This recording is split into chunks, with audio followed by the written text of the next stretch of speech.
just to show a way of tying a very simple woolly bugger. This is typically the woolly bugger we tie at, either the sportsman show or with Boy Scout groups, or we're dealing with kids or new tires. It's a very simple way of tying. It's got 3 tie-ins and 2 closeouts. Okay, so to get started, what I normally do is you tie this on a pretty large hook. So use a 2/0 or a 1/0. These are provided by the club. And you have a vise.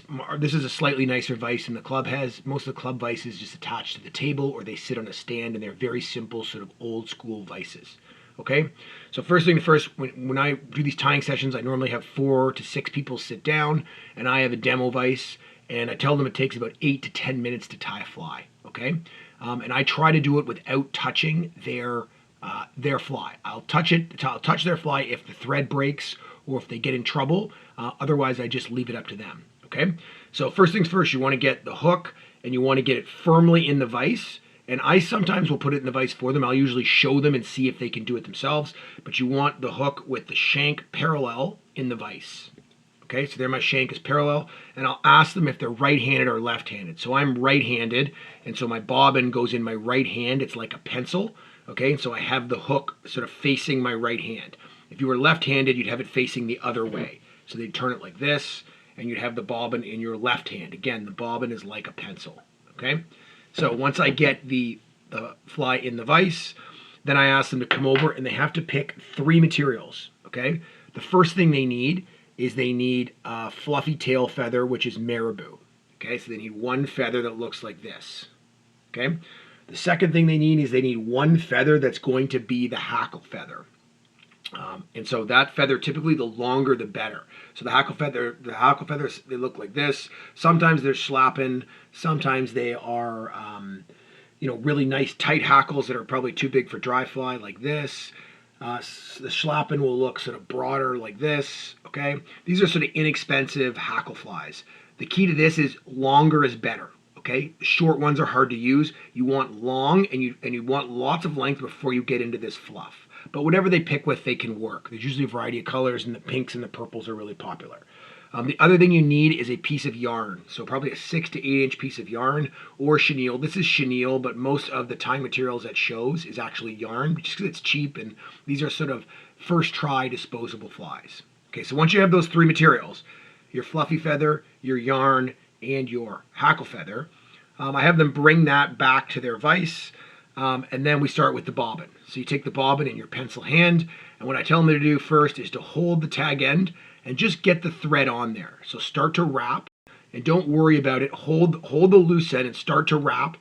Any way is good, and you want to get maybe 8 or 9 or 10 wraps on there, and you want to let the bobbin hang. Okay? And then you're going to come in with your scissors, and you're going to pull this thing up, and you always cut from the top. The reason you cut from the top is because your thread is on the bottom. So you come on in and you cut from the top, and that's the tie-in. And if it's done correctly, the bobbin will just hang there. Okay? So now that we're tied in, I say, okay, let's lay down a base. And what I want to do is I want to lay down sort of thread wraps. They don't have to completely cover the metal from the bend of the hook all the way to the eye of the hook. And this is where I'll go around and I'll watch how people are wrapping. If they have too much length in their bobbin and they're struggling to get it around, then I'll tighten up the wheel. So I'll tighten up the wheel. So typically you'd want them to have a short amount, maybe anywhere from, 1/2 inch to 2 inches. And you want them to be holding it like a pencil, not holding the thread, and just going around the hook. So you wrap all the way to the back. Okay, you got to watch the hook point there. Okay, and you got to wrap all the way to the front. Okay, so just get them to lay down a base. This is good, like tell them, wraps are free. You can do as many wraps as you want, so you go all the way forward. And I want them to end with the thread way at the back here. Okay, so I want them to end with the thread hanging at the back. All right, then we're going to start the first of our 3 tie-ins. And the 3 tie-ins are actually identical. Okay, so what you're going to do is you're going to hold the material on, and you're going to wrap all the way forward and all the way back. We're not trying to precision tie-in, we're just trying to bind stuff down. Okay, so the first tie-in is the marabou, or the fluffy feather. What I tell them to do on this is to hold it up and find the middle of the feather. Even though it doesn't look like a feather, there's actually a spine in the middle. And I tell them to hold the spine and grab and pull the fluff off one side of the feather. And what you're trying to make is like a paintbrush. So if I stack that, You make like a paintbrush, which is the tail, okay?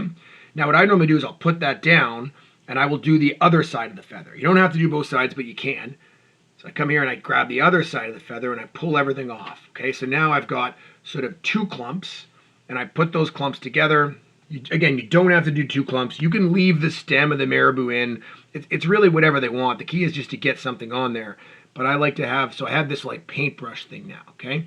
So now I take the paintbrush thing, and this is the first tie-in. You pinch it, and you hold it on so it's leading off the back of the hook. And you see all this junk here on top? Don't worry about it. This isn't a precision tie-in. What I tell them to do is hold it on the top, and I want them to wrap all the way forward, okay, and all the way back. And the marabou is going to spin and look weird. Don't worry about it. So wrap all the way forward, and you wrap all the way back. And as you go over this, it starts to bind down. And you can wraps are free, so you can do as many wraps as you want. So here I'm going all the way to the back. Okay, and if I think it's too puffy and I don't like it, I can pull on that. I can go forward again and all the way back. And I'm just binding it down. So don't worry about if it twirls or looks messy or looks gross at this point. It's kind of supposed to. Even if the marabou sort of twists around the hook, don't worry about it. It's going to be fine. Okay, so that's the first tie-in. Okay, all the way forward and all the way back. Now we're going to do the second tie-in, which is you take the piece of yarn or chenille, okay, and the same thing. You're going to hold it on top. Now, you can even hold it on top so that this sticks out the front. In fact, I'm going to do that on purpose here, okay? And again, my thread is now at the back. Everything's hanging, okay? So I'm going to hold the chenille on top, and the same like before, I'm going to wrap all the way forward. Okay, don't worry if it spins. Okay, and I'm going to wrap all the way back, and I've just kind of bound that down. Remember, wraps are free. You can always put some more wraps on there. Okay, so now I've got, I left too much on the front there. Okay, no problem. What I'm going to do is I'm going to pull it up to the top. You always cut from the top. I'm going to come in with my scissors, and I'm going to cut it close.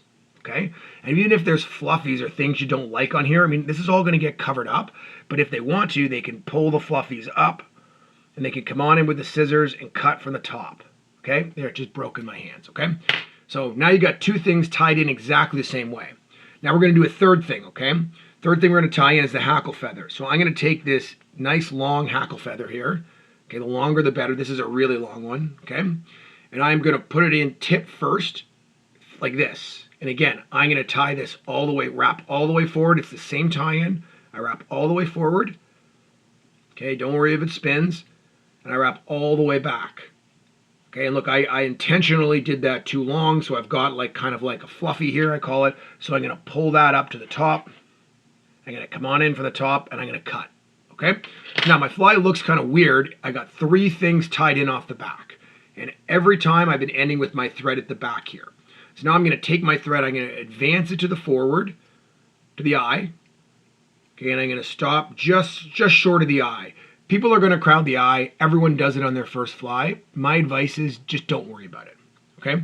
So the first thing we're going to do is we're going to close up the body. So to do that, you're going to take, at this point I tell them to wait and watch. People want to go ahead, but I tell them to wait and watch till what I do. So I'm going to take this chenille, okay? And I'm going to wrap it tightly against itself. And now I'm wrapping forward. Notice I advanced my thread here. So I'm taking the chenille and I'm wrapping it forward. And if they want to, they could do more wraps to make it thicker or less wraps to make it thinner. But I'm tightly wrapping it forward.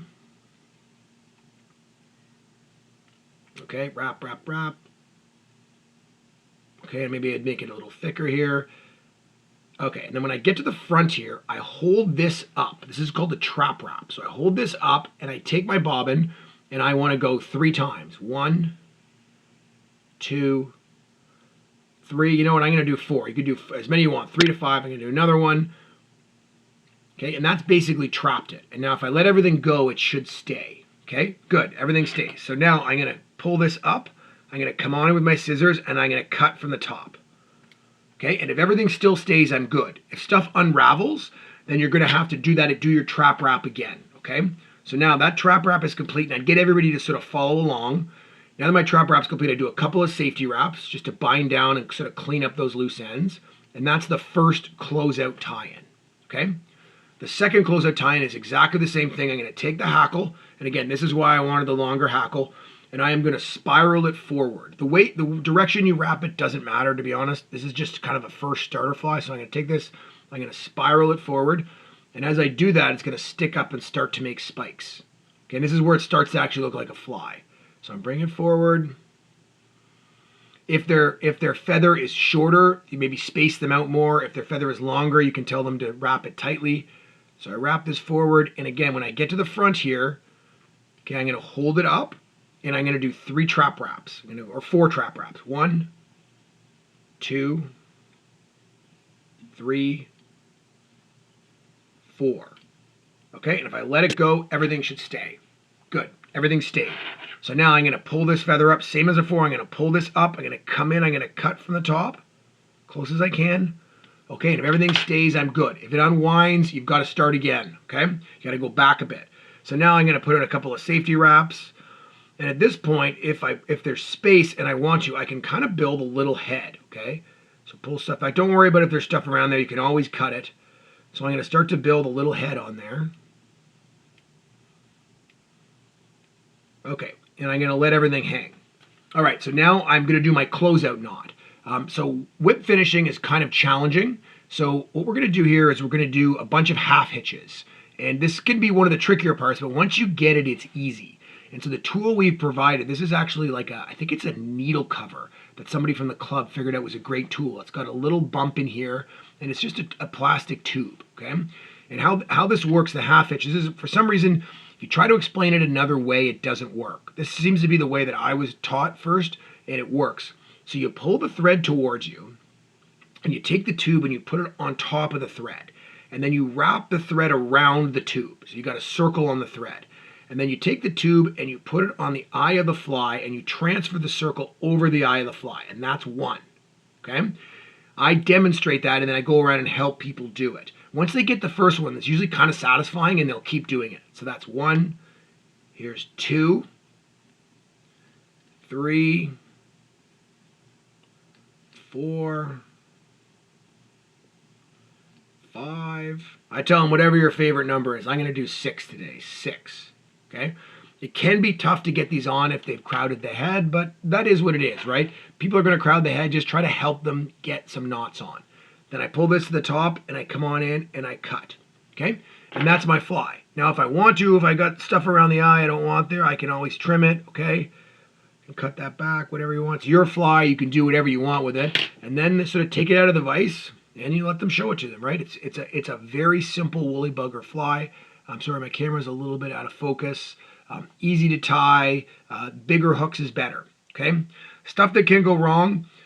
They break the thread. Okay. If they break the thread, there's a tool. This is actually a dental tool. It's like a floss threader. So there should be a bunch of these on the table.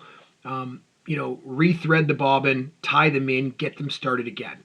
You can cut your thread. You can nick the thread on the hook of the fly. So lots of things that can go wrong. Just try, keep it positive and try to let them know that, not all flies, look perfect and that a lot of flies that don't look perfect, in fact, actually catch a lot more fish.